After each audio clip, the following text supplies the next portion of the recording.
اعوذ باللہ من الشیطان الرجیم، بسم اللہ الرحمن الرحیم۔ السلام علیکم ورحمۃ اللہ۔ آج کی آیت سورۃ البقرہ کی آیت نمبر 177۔ ليس البر أن تولوا وجوهكم قبل المشرق والمغرب ولكن البر من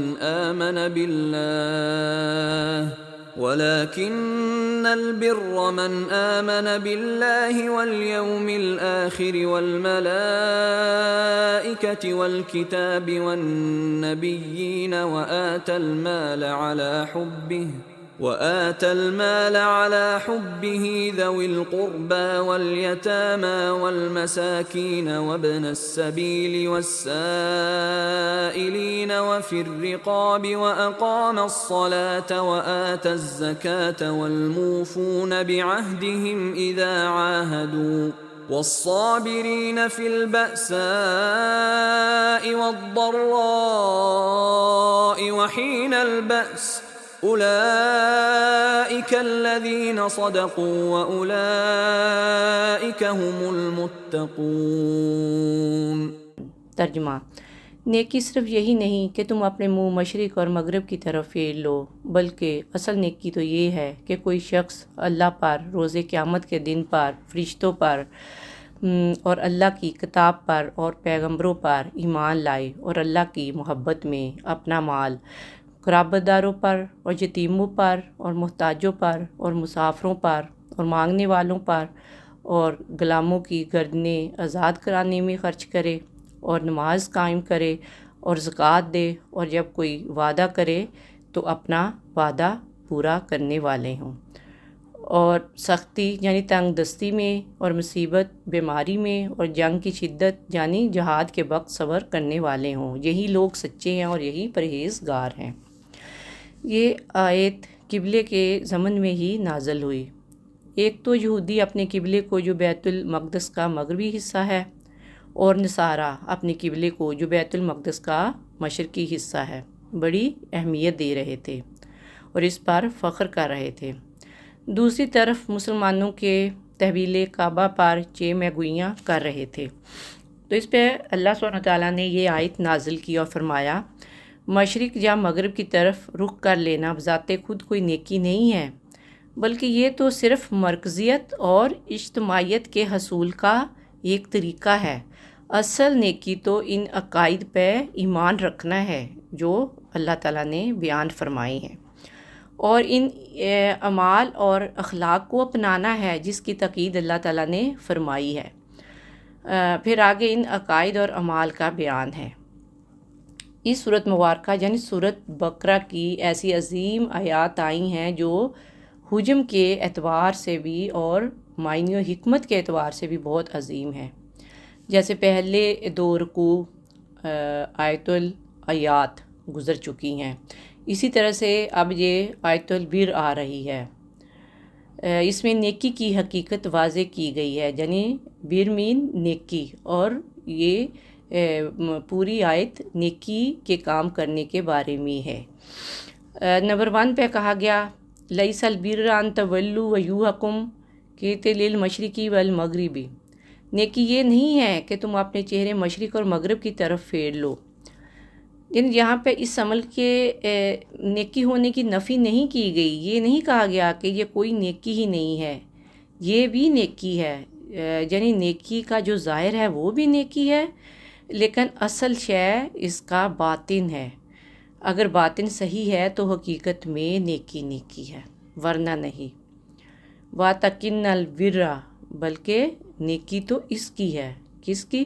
ابھی ہم اس کے بارے میں پڑھیں گے۔ نمبر 2 پر کہا گیا من آمن باللہ والیوم الآخر والملائکۃ والکتاب والنبیین، جو ایمان لائے اللہ پر، یوم آخرت پر، فرشتوں پر، کتاب پر اور نبیوں پر۔ نیکی بہت ساری ڈومینشنز میں آتی ہیں، بہت سارے ایریاز میں اس کو امپلیمنٹ کیا جاتا ہے۔ اس کے بارے میں چند احادیث سن لیتے ہیں۔ آپ صلی اللہ علیہ وآلہ وسلم نے فرمایا، سنو، نیکی سے محبت اور بدی سے عداوت ایمان ہے۔ ایک اور جگہ پہ فرمایا، مومن جب نیک کام کرتا ہے تو اس سے وہ کافی خوش ہو جاتا ہے اور اسے ثواب کی امید ہوتی ہے، اور جب گناہ کرتا ہے تو اس کا دل غمگین ہو جاتا ہے اور وہ عذاب سے ڈرنے لگتا ہے۔ یعنی وہ جو نیکی کر رہا ہے وہ صرف اللہ تعالیٰ سے اس کے اجر کا امیدوار ہے۔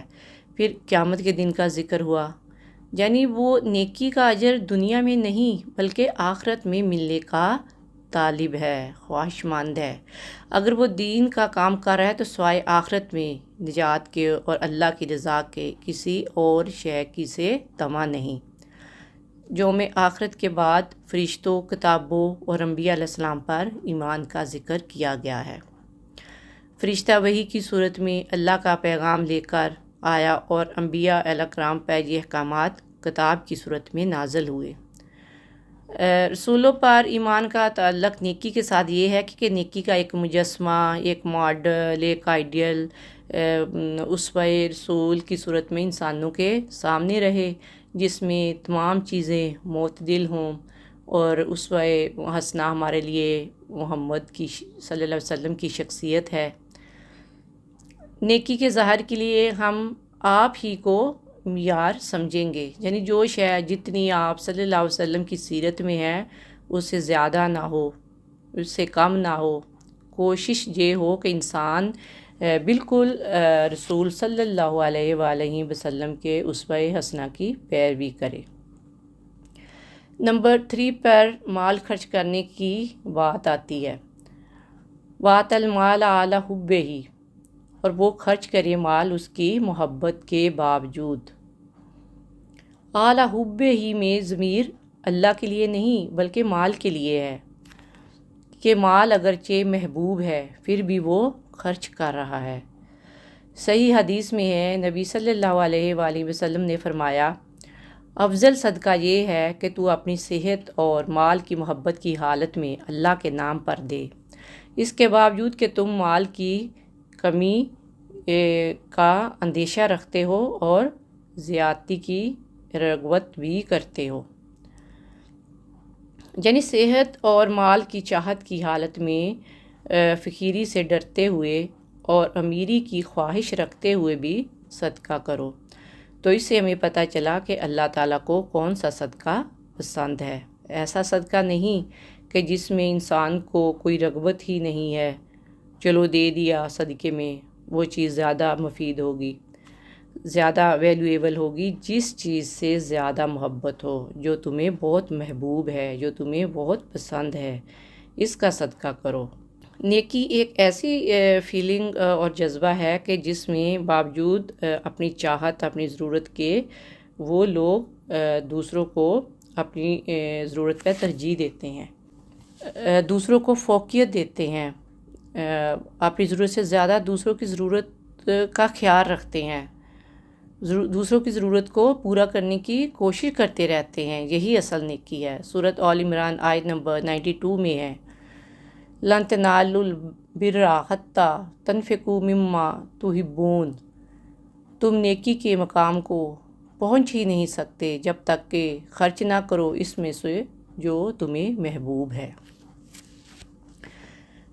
نمبر 4 پر بتایا گیا کہ مال کس کس پر خرچ کیا جائے۔ جہاں پہ 5 لوگوں کا ذکر کیا گیا ہے، ذوی القربیٰ والیتامىٰ وابن السبیل والسائلین وفی الرقاب، قرابت داروں، یتیموں، محتاجوں، مسافروں اور مانگنے والوں پر اور گردنیں چھڑانے میں۔ نمبر 1 القربہ کا ذکر ہے، یعنی قرابت دار۔ قرابت دار جو انسان کے قریب ترین رشتہ دار ہیں، سب سے پہلا حق ان کا ہے۔ آپ نے سنا ہوگا چیریٹی بگنز ایٹ ہوم۔ اصل نیکی انسانی ہمدردی ہے، اگر یہ نہیں تو نیکی کا وجود نہیں۔ سب سے پہلا حق قریبی رشتہ داروں کا ہے۔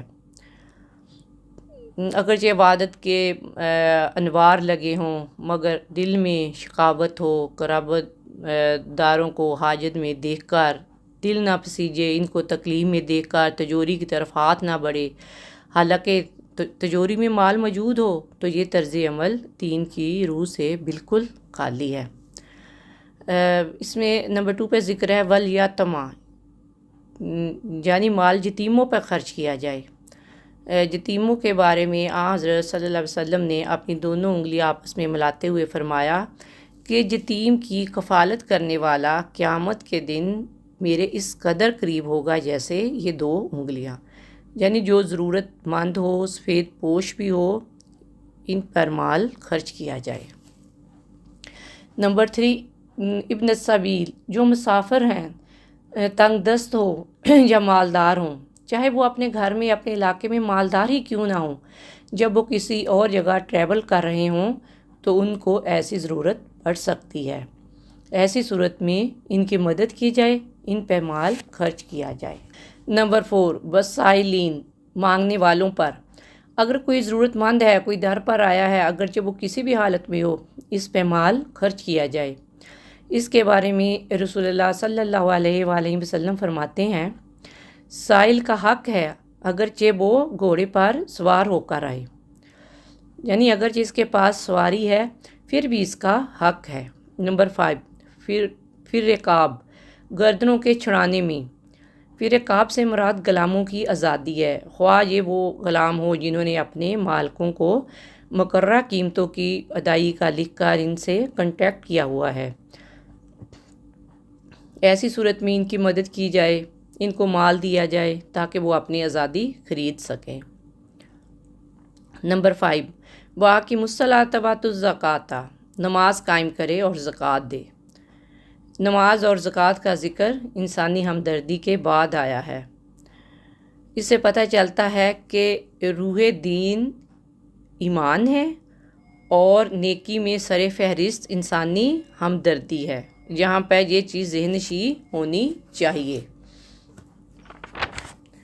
کہ جہاں زکوٰۃ کا علیحدہ ذکر کیا گیا ہے کہ اس سے پہلے مال کا ذکر ہو چکا ہے۔ رسول اللہ صلی اللہ علیہ وسلم نے ارشاد فرمایا، اِنَّ فِی الْمَالِ سَبِیلُ الزَّکَاۃ، اِنَّ فِی الْمَالِ سَبِیلُ الزَّکَاۃ، یعنی مال میں زکوٰۃ کے علاوہ بھی حق ہے۔ یعنی اگر کچھ لوگوں کے ذہن میں یہ بات ہے کہ اگر ہم نے اپنے مال سے زکوٰۃ دے دی تو پورا حق ادا ہو گیا، یہ ان کی غلط فہمی ہے۔ مال میں زکوٰۃ کے علاوہ بھی حق ہے۔ ایمان اور انسانی ہمدردی کے بعد نماز اور زکوٰۃ کا ذکر کرنے کی حکمت یہ ہے کہ ایمان کو تر و تازہ رکھنے کے لیے نماز ہے۔ سورۃ طٰہٰ آیت نمبر 14 میں ہے، وَأَقِیمُوا الصَّلَاةَ بِذِکْرِی، نماز قائم کرو میری یاد کے لیے۔